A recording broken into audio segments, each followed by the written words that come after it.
सिक्किम में अराजकता के शोले। कौन है गोले?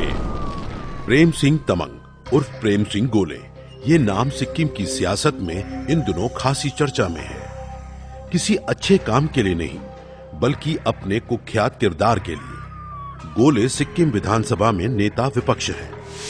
सिक्किम क्रांतिकारी मोर्चा SKM संस्थापक गोले का विवादों के साथ चोली दामन का नाता रहा है। 1.5 साल पहले SKM का गठन करने वाले गोले के पास विधानसभा में खुद समेत 10 विधायक हैं। 32 सदस्यों वाली विधानसभा में बाकी 22 विधायक सत्तारूढ़ पार्टी सिक्किम डेमोक्रेटिक फ्रंट के हैं। यहां यह बताना जरूरी है कि सिक्किम के मुख्यमंत्री पवन कुमार चामलिंग की सरपरस्ती वाली SDF का 1994 से ही सिक्किम की सत्ता पर कब्जा है। चामलिंग 2014 विधानसभा चुनाव जीतने के बाद 5वीं बार राज्य के मुख्यमंत्री बने। उन्हें ज्योति बसु का देश में सबसे ज्यादा साल तक मुख्यमंत्री बने रहने का रिकॉर्ड तोड़ने में 2.5 साल ही बचे हैं। SKM के झंडे तले जो प्रेम सिंह गोले मुख्यमंत्री चामलिंग को राजनीतिक चुनौती पेश करना चाह रहा है, वो खुद भी 2009 तक SDF के टिकट पर ही विधानसभा चुनाव जीतता रहा। 1994 से 2009 तक गोले लगातार मंत्री परिषद में भी स्थान पाता रहा। सिक्किम को पूर्वोत्तर में सबसे शांत राज्य माना जाता रहा है, इसलिए देश विदेश के सैलानी भी यहां खुद को सुरक्षित मानते हुए हर साल बड़ी तादाद में आना पसंद करते हैं। लेकिन पिछले 1-1.5 साल से सिक्किम की फिजा बदली बदली सी नजर आने लगी है। अराजकता की आंच पर रोटियां सेकने वाली सियासत सिक्किम के सौहार्द को भी पलीता लगाना चाहती है। अगर सिक्किम में ऐसी स्थिति बनी रही है तो इसके लिए एक ही आदमी सबसे ज्यादा जिम्मेदार है, और उस आदमी का नाम है प्रेम सिंह गोले। आखिर कौन है ये गोले? कहने को तो गोले राजनेता है, लेकिन हकीकत में सिक्किम का सबसे बड़ा माफिया, वो माफिया जिसके गुंडा तंत्र ने पिछले 2 दशकों से अपने क्षेत्र के लोगों को आतंकित कर रखा है। भ्रष्टाचार, दबंगई और सरकारी पद के दुरुपयोग के दम पर अकूत संपत्ति का मालिक बन बैठा। हिंदू विवाह अधिनियम को धता बताते हुए 4-4 शादियां कर डाली। सिक्किम का अकेला विधायक जो भ्रष्टाचार के मामले में चार्जशीटेड है, जो चुनाव प्रचार के दौरान खुलेआम नारे लगवाता है कि उसकी पार्टी को वोट दो या सिक्किम छोड़ दो। क्या ऐसा आदमी लोकतंत्र के लिए बड़ा खतरा नहीं है? गोले के टेरर को समझने के लिए अदालत की ओर से उस पर तय की गई चार्जशीट को जानना होगा। यह भी समझना होगा कि सिक्किम के पूर्व मुख्यमंत्री नरबहादुर भंडारी ने 14 साल पहले गोले पर लिखित में कितने संगीन आरोप लगाए थे। रामलाल उप्रेती की बुकलेट में तथ्यों के साथ दी गई गोले की खुराफातों को भी जानना होगा। पहले उप्रेती की किताब के जरिए गोले की मानसिकता को समझना चाहिए।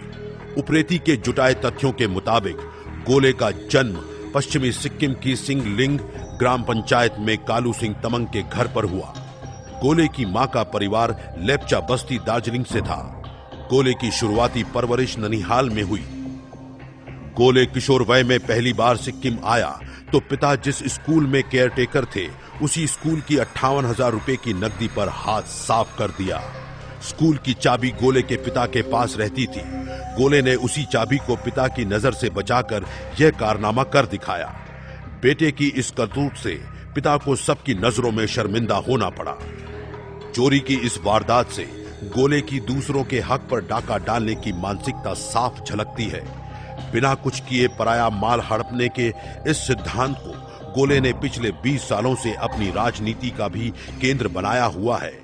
1994 में पवन कुमार चामलिंग ने सामाजिक न्याय और समरसता के आधार पर सिक्किम डेमोक्रेटिक फ्रंट का गठन किया तो चाखुंग विधानसभा क्षेत्र से गोले को उम्मीदवार बनाया। कारण एक ही था, गोले का जिस जाति से ताल्लुक था उस तक भी विकास की रोशनी पहुंच सके। गोले यांगशुम प्राइमरी स्कूल में शिक्षक की नौकरी से सीधे MLA और फिर 30 से 35 दिन में मंत्री की कुर्सी तक पहुंच गया। सियासी ताकत मिलने के बाद गोले ने जनप्रतिनिधि के नाम को कलंक लगाते हुए हर वो काम किया जिससे उसका खुद का स्वार्थ ही सिद्ध हुआ। उसने साथ ही अपने गुंडों को भी मनमानी और क्षेत्र में खौफ फैलाने की खुली छूट दी। नियम के मुताबिक चलने वाले सरकारी अफसरों को उनके दफ्तर में सबके सामने बेइज्जत किया।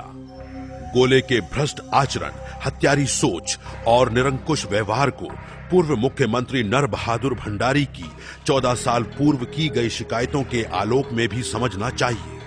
ये बात अलग है कि अब सिक्किम की राजनीति में वो आउटडेटेड हो चुके भंडारी ने चोर चोर मौसेरे भाई की कहावत को सही साबित करते हुए खुद ही गोले से हाथ मिला लिया है। 90 के दशक के आखिर में भंडारी ने सिक्किम के राज्यपाल और अन्य संवैधानिक संस्थाओं से गोले के खिलाफ लिखित में कई शिकायतें की थी। एक शिकायत में भंडारी ने गोले के गुंडों से अपनी जान को खतरा बताया। भंडारी के मुताबिक मंत्री बनने के पहले 5 साल में ही गोले ने भ्रष्टाचार के दम पर बेशुमार संपत्ति जुटा ली थी। पशुपालन मंत्री रहते हुए गोले ने उत्तम किस्म की गायों को खरीदने की योजना के नाम पर सरकारी खजाने को जमकर चूना लगाया। जो गाय 2 से 3 हजार की खरीदी गई, उनकी कीमत कागजों में 10-10 हजार रुपए बताई गई। भंडारी ने तब गोले को 3 व्यक्तियों की हत्या के लिए भी जिम्मेदार ठहराया था। गोले के आतंक का शिकार बने लोगों के नाम भी भंडारी ने तब गिनाए थे। सोनम शेरिंग लेप्चा, कामलेंग, नंदलाल शर्मा, ताशिडेंग, सोनम शेरिंग भूटिया, सांग। उप्रेती की किताब में गोले के गुंडों की ओर से लोगों को आतंकित करने के लिए लगाए जाने वाले एक नारे का भी जिक्र किया गया है, झोले में सिर, खोले में धाड़। समाज के प्रति जिम्मेदार तो बहुत दूर की बात, खुद के परिवार के लिए ही गोले की जवाबदेही कितनी रही, ये 4-4 शादियां करने से ही पता चलता है। उप्रेती की किताब के मुताबिक गोले की पूर्व पत्नियों के परिजनों को न्याय के लिए उच्च संवैधानिक संस्थाओं से गुहार भी लगानी पड़ी। अब बात करते हैं दिसंबर 2012 में डिस्ट्रिक्ट एवं सेशन जज गुवाहाटी की ओर से गोले पर तय किए गए आरोपों की। आईपीसी और भ्रष्टाचार निरोधक कानून के तहत गोले पर 1996-97 में पशुपालन मंत्री रहते हुए सरकारी फंड के दुरुपयोग, धोखाधड़ी और आपराधिक षड्यंत्र रचने के आरोप तय किए गए हैं। अगर गोले पर दोष साबित होता है तो न सिर्फ विधानसभा की सदस्यता से हाथ धोना पड़ेगा, बल्कि आगे होने वाले चुनावों में उम्मीदवार बनने पर भी रोक लग जाएगी। केंद्र में मोदी सरकार आने के बाद गोले के लिए मुश्किल और बड़ी है। मोदी सरकार ने सभी राज्य सरकारों को पत्र भेजकर कहा है कि जिन विधायकों के खिलाफ भी आपराधिक मामले लंबित हैं, उन्हें फास्ट ट्रैक पर लाकर उनका जल्दी निपटारा किया जाए। गोले ने 2014 विधानसभा चुनाव के दौरान चुनाव आयोग को दिए शपथ पत्र में खुद भी अपने खिलाफ चल रहे मामलों का हवाला दिया है। इनके मुताबिक गोले के खिलाफ 2009 के case number 2 FIR number RC1/2003 तिथि 12/8/2003 में आईपीसी की धारा 468 जालसाजी, धारा 420 धोखाधड़ी, धारा 409 जनप्रतिनिधि का आपराधिक विश्वासघात, धारा 403 और 120B के तहत आरोप तय किए जा चुके हैं। इसके अलावा गोले ने शपथ पत्र में माना है कि गैर कानूनी जमावड़े, दंगा, सरकारी कर्मचारियों को उनकी ड्यूटी से रोकने संबंधी 2 अन्य मामलों का भी अदालत की ओर से संज्ञान लिया जा चुका है।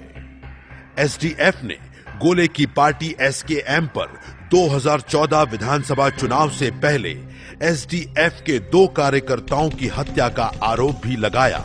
इसके अलावा एसकेएम कार्यकर्ताओं पर चुनाव प्रचार के दौरान जबरन दुकानें बंद कराने, सरकारी दफ्तरों, वाहनों पर पत्थरबाजी के आरोप भी लगाए गए।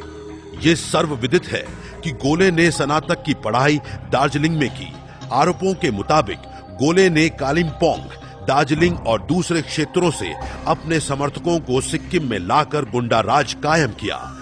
यही नहीं, गोले के समर्थकों ने सिक्किम जैसे शांत राज्य में हथियारों का जखीरा भी बाहर से लाकर लोगों को आतंकित करने का काम किया।